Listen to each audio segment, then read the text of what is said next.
500% 급등주는 여기 없습니다. 수익을 리딩해줄 사람도 없습니다. 그냥 물고기를 잡아주면 좋을 텐데 자꾸 물고기 잡는 방법을 배우라고 합니다. 여기는 그런 곳입니다. 전쟁터 같은 시장에서 살아남기 위해 스스로를 강하게 만들려는 사람들, 계좌에서 실시간으로 변하는 수익률보다 장기간 꾸준히 성장하는 자신의 모습을 사랑하는 사람들, 현명한 투자자들이 모인 공간, 와이즈 클럽. 지금 함께 하시죠. 고정 댓글에서 확인하세요. 반도체가 좋아질 때는 삼성전자보다는 하이닉스다라는 공식이 있었잖아요. 맞습니다. 이런 게 계속해서 유효합니까? 실제로 삼성과 하이닉스 투자할 때 보통은 베타가 큰 하이닉스가 유리하다라고 이야기하지만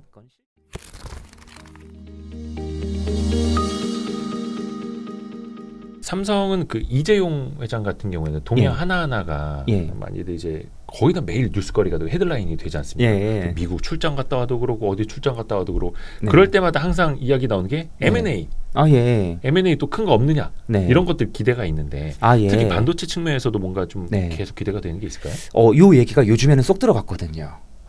그게 작년부터 계속 반도체 업황이 안 좋아지니까 M&A 이야기가 쏙 들어갔습니다. 최근에 이걸 관심 가지신 분들이 아무도 안 계신, 역시 대표님 대단하십니다. 그런 말씀을. 아니 근데 이게 삼성 내부에서도 사장단 뭐였더라? 그때 실적 발표 컨퍼런스 콜 때였나? 뭐 계속 임박했다. 할 맞습니다.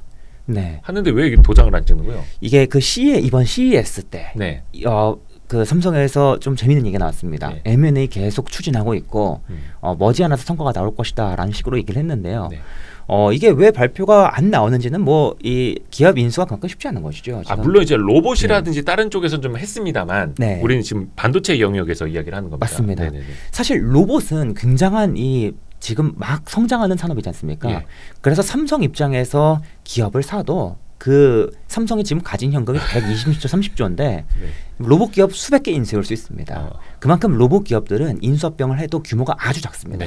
현대차가 몇 년 전에 보스턴 다이내믹스 인수했지 않습니까? 그때 인수 금액이 1조가 안 됐습니다. 근데 지금 삼성이 인수하려는 반도체 기업은 정말 수십조 단위라고 보시면 되겠고요. 다만 이제 2021년에 네덜란드의 NXP, 즉 차량용 반도체 1등 기업을 인수하려고 했지만 가격이 너무 비싸서 안 된다 이야기가 나왔었죠. 그리고 암이라는 기업을 인수하려고 했지만 영국의 암도 역시나 독과점법에 부딪히기도 하고 또 인텔과 같이 인수를 한다느니 마느니 하지만 역시나 최근에 좀 많이 흐지부지 됐고 그래서 이 암도 물론 하나의 가능성 있는 기업이 되겠지만 삼성 입장에서는 아마 또 다른 기업도 고려하지 않을까 하는 게 저의 생각인데요. 아마도 삼성 입장에서는 그동안 반도체 산업에서 포트폴리오가 취약했지만 또 한편으로는 삼성그룹 전체에서 계속해서 시너지를 낼 수 있는 그 사업이라고 하면 당연히 차량용 및 전력 반도체 기업이 가장 유력하다라고 좀 볼 수가 있겠습니다. 그래서 삼성이 2021년부터 본격적으로 차량용 반도체 칩을 출시하기 시작했습니다만 아직은 좀 고성능 그것도 범용 제품 중심이고 지금 현재 전 세계적인 차량용 및 전력 반도체 기업들은 조금 저사양까지 굉장히 다양한 종류의 칩을 고루고루 만들 수 있는 그러한 기업들이 많이 있어요. 그런데 삼성 입장에서는 그 영역까지 모두 확대를 하고 싶어하는 것이 그림이 아닐까. 특히 삼성이 하만을 인수했지 않습니까? 하만. 오디오 그런데 전장. 오디오 전장이죠. 근데 전장 부품을 열심히 잘 팔고 있긴 한데 삼성이랑 지금 시너지가 안 나고 있다는 게 지금 정설입니다. 왜냐하면 전장 부품을 팔려면 그 전장에 들어가는 디스플레이도 삼성이 공급하고 전장용 반도체도 공급하고 전장용 카메라도 삼성이 공급하고 이걸 다 해야 되는데 지금까지 삼성전자의 차량용 반도체 포트폴리오도 없었지. 그러니까 이 삼성이 반도체를 찍어내주면 요거를 삼성전기가 가지고 와서 모듈화를 시켜줘야 될 텐데 삼성전기 입장에서도 모듈 시너지를 못 내고 있었거든요. 그래서 이러한 차량 전기 전력이 되지 않을까. 그래서 몇 개 기업이 언급이 되고 있는데요. 현실적으로 독일의 인피니온이라는 기업도 역시나 몸값이 너무나 높아졌기 때문에 아마도 NXP처럼 좀 힘들지 않을까라는 생각이 들고요. 그리고 이제 또 무슨 기업이 있냐면 스위스의 ST 마이크로 일렉트로닉스라는 기업이 하나의 후보로 거론이 되고 있고요. 그리고 바로 미국의 온세미컨덕터라는 기업이요. 이 기업도 이 차량용과 전력, 특히 전력 반도체에서 강점을 가지고 있는 기업이거든요. 네.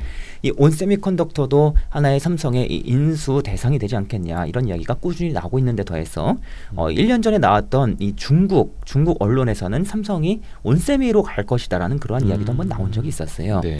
근데 이제 온세미컨덕터가 혹시 어떤 기업인가? 잘 모르겠어요. 바로 과거의 삼성 반도체인데요. 그러니까 온세미컨덕터가 만드는 여러 가지 반도체 중에서도 바로 전력 반도체, 이 전력 반도체, 차량용 반도체가 혼합되어 있습니다. 예. 바로 이 전력 및 차량용 반도체, 이 반도체가 과거에는 삼성 반도체였습니다. 삼성전자 반도체 사업 부문의 전신이에요. 그래서 이 IMF 때 우리나라 이 그룹들이 현금이 부족해지니까 현금을 미리 확보해두기 위해서 삼성그룹이 어쩔 수 없이 반도체 사업 일부를 갖다 팔았는데 페어차일드라는 기업에게 갖다 팔았는데 그 기업이 바로 삼성의 전력 반도체 사업이었습니다. 그래서 지금 이 온세미컨덕터는 굉장히 놀랍게도 공장이 우리나라에 있습니다. 바로 부천에 있습니다. 거기가 거기구나. 예, 맞습니다. 그래서 테슬라 쪽에 전력 반도체를 공급하는 기업인데 전력 반도체를 우리나라 기업이 공급한다라고 뉴스 기사가 나오기도 해요. 근데 그건 좀 잘못된 이야기고, 아무튼 삼성 입장에서는 이런 기업을 다시 되새우는 것도 하나의 재밌는 그림이 될 수가 있기 때문에 계속 거론이 되는 것이죠. 부천이 그 시스템 반도체 메카입니다. 예. 어디 뭐 용인이나 평택만큼은 안 되지만. 예, 맞습니다. 거기 DB 하이텍도 있고 부천에. 네, 이쪽도 계속 증설을 또 해오기도 했고요. 아무튼 이러한 차량용 전력 반도체도 분명히 인수 대상으로 계속 거론이 되어 왔고 분명히 고민은 하고 있을 텐데 정말로 인수가 될지는 저희가 맞출 수는 없을 겁니다. 삼성 내부 임원들도 뭐 모르는 상황이기 때문에. 근데 이거는 계속 염두에 두고 가능성은 열려 있다. 예, 맞습니다. 그럼 저희는 이 기업이 정말로 인수가 되면 뭐 누가 수혜가 볼까 이 정도는 생각해 볼 수는 있겠죠.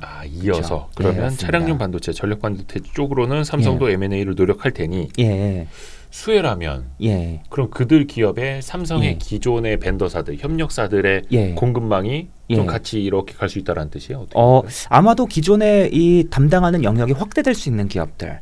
그래서 보통 차량용 반도체 수혜를 보는 기업이라고 하면 보통 요즘에는 해성 DS라는 기업을 또 많이 언급하세요. 리드프레임 같은 거. 예, 맞습니다. 제가 반도체 산업 강의를 처음 시작하던 즈음에 숨겨진 차량용 반도체 수혜 기업이다. 당시엔 안 알려져 있었기 때문에 그렇게 이제 말씀을 드리게 됐는데 요즘에 이제 다 아시거든요. 그렇죠. 유명해졌죠. 실적 잘 나오고 하면서. 맞습니다. 그런데 사실 이 해성 DS 말고도 뭐 같이 수혜를 볼 수 있는 기업으로는 삼성전자의 칩 포트폴리오가 다양해지면 함께 수혜를 볼 수 있는 기업으로는 뭐 AD 테크놀로지 같은 기업도 있겠고요.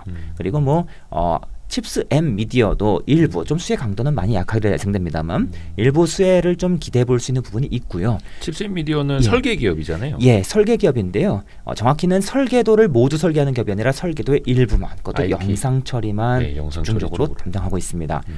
그래서 이 칩스 M 미디어 같은 경우는 최근에 이제 또 구글이 계속해서 자체 서버용 칩을 확대하다 보니까 서버용 칩 중에서도 일부 칩은 또 영상 처리를 담당을 해주어야 합니다. 특히 뭐 유튜브 이런 데 들어가는 칩은 그런 쪽에 특히 또 칩스 M 미디어가 공급을 확대하는 추이도 나타났고요. 그리고 꼭 반도체 기업이 아니라도 삼성전기가 당연히 수혜 범위에 들어갈 거라고 지금 보고 있고요. 그 외에 또 아직까지는 불확실합니다만 아마도 오사트 기업들 특히 네페스 그룹도 조금 이쪽으로 계속해서 사업을 준비할 가능성이 있지 않을까라고 좀 한번 우리가 추론을 해볼 수는 있겠습니다. 예. 오, 엄청 많네요. 예, 생각보다 이 인수합병이라는 이 이슈 하나만으로도 굉장히 많은 기업들이 왔다 갔다 할 수 있다는 점을 좀 말씀드려봤습니다. 예, 그러네요. 일단 삼성전자 M&A 이야기는 돼야 된다는 거. 그렇죠, 돼야 되는 것이고 뭐 나와야 나오는 뉴스라는 거. 그렇죠. 예.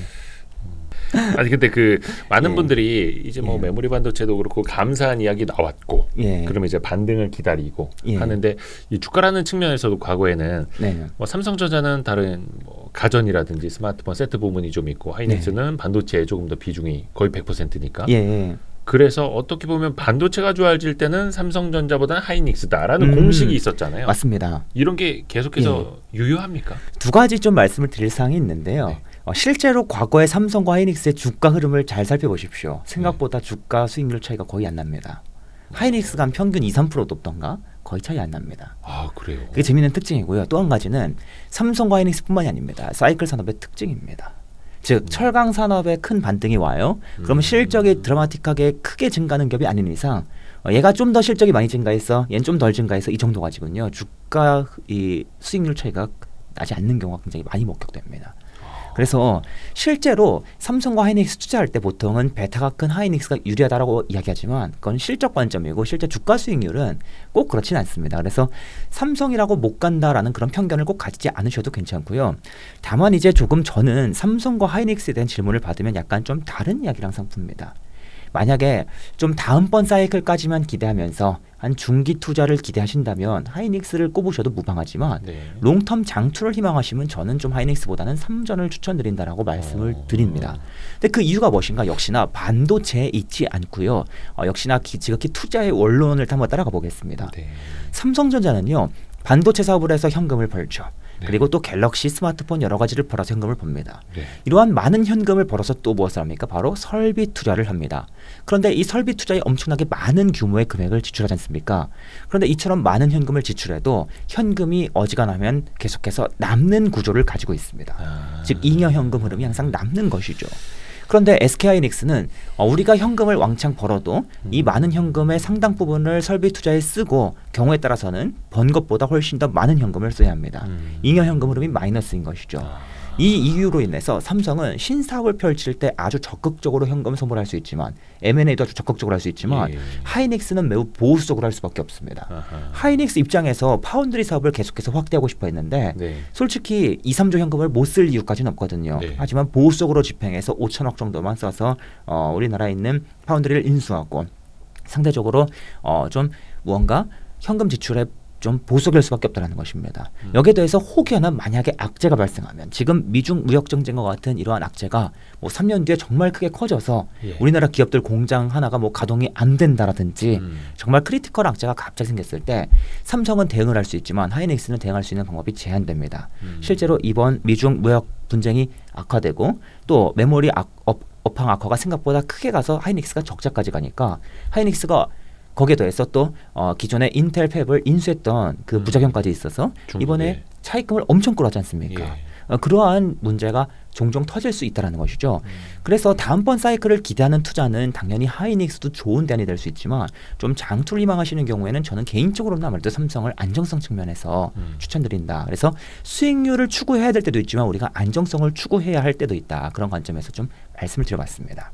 맞습니다. 맞습니다. 그래서 뭔가 항상 시세 차익을 노리는 사람들 입장에서는 그래도 시가총액이 좀 삼성전자 무거우니까 그래도 하이닉스지 하이닉스에서 조금 더 아웃퍼폼 할 거야라는 생각을 하시는데 길게 봤을 때는 조금 더 안정적으로 가려면 삼성전자가 나올 수 있다. 이게 한 가지 제가 좀 안타까운 점이 삼성전자 다음번 메모리 상승 사이클 기대하면서 한 3년 2배 투자하셔라. 이 3년 2배는 참고로 말씀드리면 이현투자자문의 박성진 대표님께서 정말 좋아하시는 투자 전략이고 제가 수많은 통계 데이터를 검증해도 개인 투자자 입장에서 수익률을 가장 극대화시킬 수 있는 좋은 방법입니다.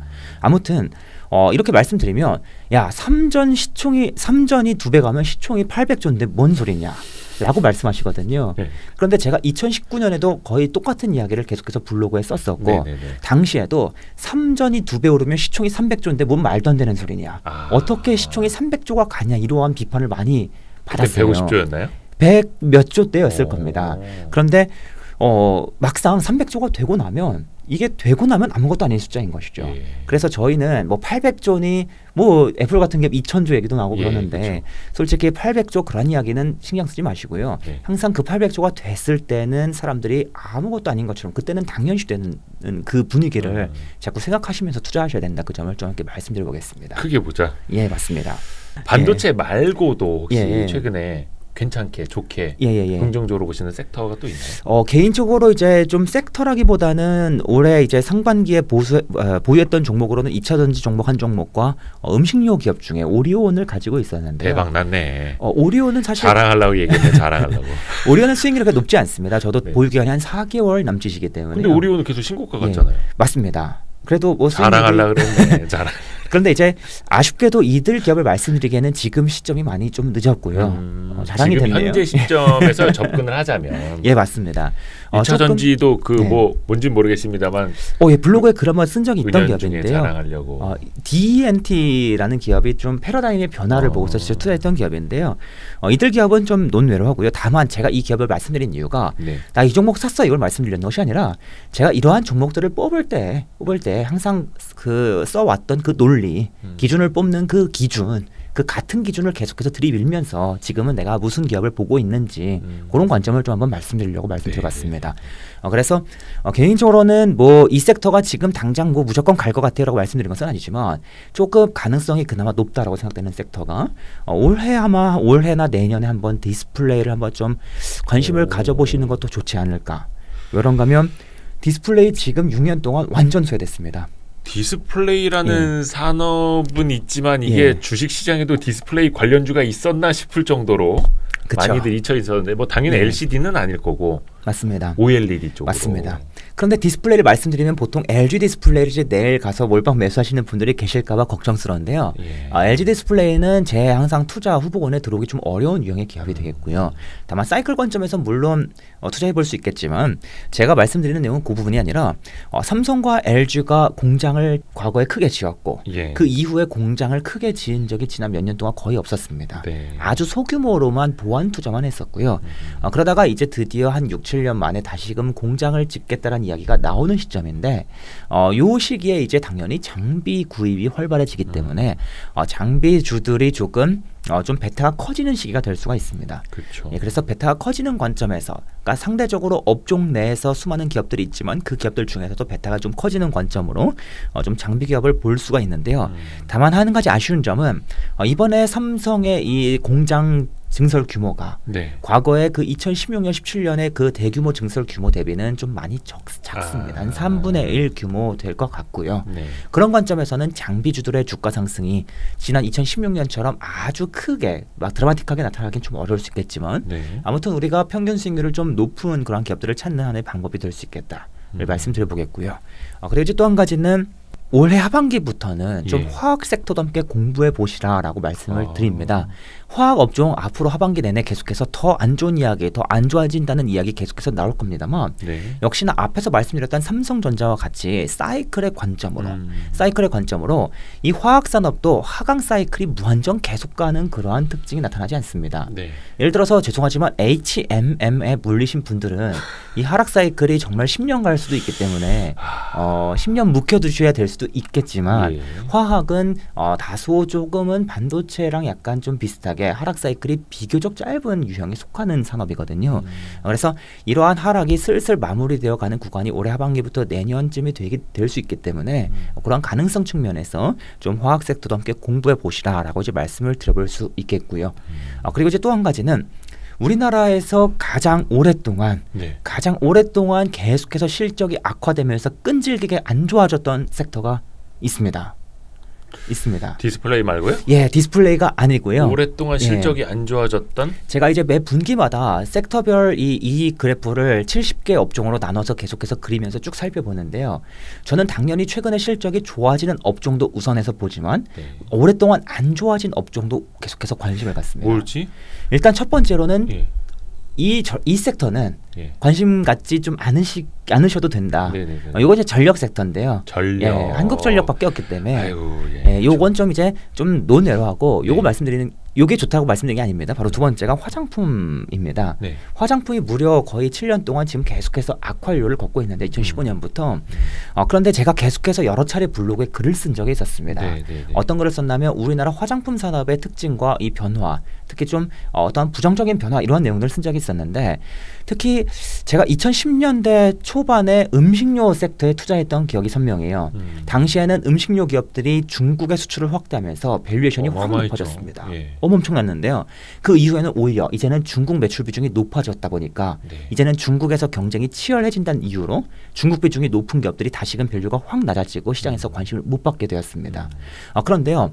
이 화장품도 마찬가지였습니다. 2015년까지 중국으로 수출이 확 늘었지만 이후에는 중국향 비중이 높은 기업들이 계속해서 악순환이 반복되고 아모레퍼시픽만 해도 경쟁이 치열해지면서 감익이 몇 년 내내 계속 이루어지고 있었거든요. 그런데 이 과정 과정에서 이제는 중국 시장을 바라볼 것이 아니라 이제는 우리나라에 중국인들이 많이 와도 화장품 섹터가 크게 반등하기 어려울 가능성을 그렇죠. 꼭 고민하셔야 된다. 그래서 오히려 그런 기업들보다도 이제는 비중국으로 탈중국을 시도하는 그러한 기업들에 자꾸만 주목을 할 필요가 있다는 이야기를 작년부터 몇 차례 글을 쓴 적이 있었는데요. 그래서 미국과 일본 그리고 동남아로 계속해서 확대하는 그러한 기업들도 하나의 좋은 초이스가 될 수 있다라고 계속해서 생각해 오고 있습니다. 조금 아쉬운 점은 지금 제가 출연한 시점에서는 조금 주가가 일부 오른 기업들도 있어서 아쉽지만 1분기도 어닝 서프라이즈 나온 기업들이 꽤 많아요. 화장품 맞습니다. 쪽에서. 맞습니다. 특히 뭐 어떤 기업은 미국향 비중이 계속해서 연간 2%씩 늘어나면서 늘어나는 케이스. 그래서 또 어떤 기업은 미국의 명품 브랜드, 유럽의 명품 브랜드까지 계속해서 ODM 제품을 공급하면서 실적이 늘어났던 케이스. 이런 케이스들이 보이는데 이러한 기업들이 이미 주가가 좀 올랐고 실적도 증가하긴 했지만 그렇다 그래서 지금 기회가 완전히 끝난 것은 또 아닌 기업도 분명히 있기 때문에 함께 관심을 가져볼 수 있다라고 좀 생각을 합니다. 여기서 얻을 수 있는 아이디어는 우리가 실적이 하락한다는 이유만으로 이 업종에 관심을 갖지 않을 것이 아니라 오히려 이러한 하락이 오래되면 반드시 일부 기업은 기회를 찾아 나선다라는 것이죠. 이걸 만회하기 위해서 우리가 그러한 기업들에 주목하는 것이 하나의 전략이 될 수 있다는 걸 좀 말씀드려봤습니다.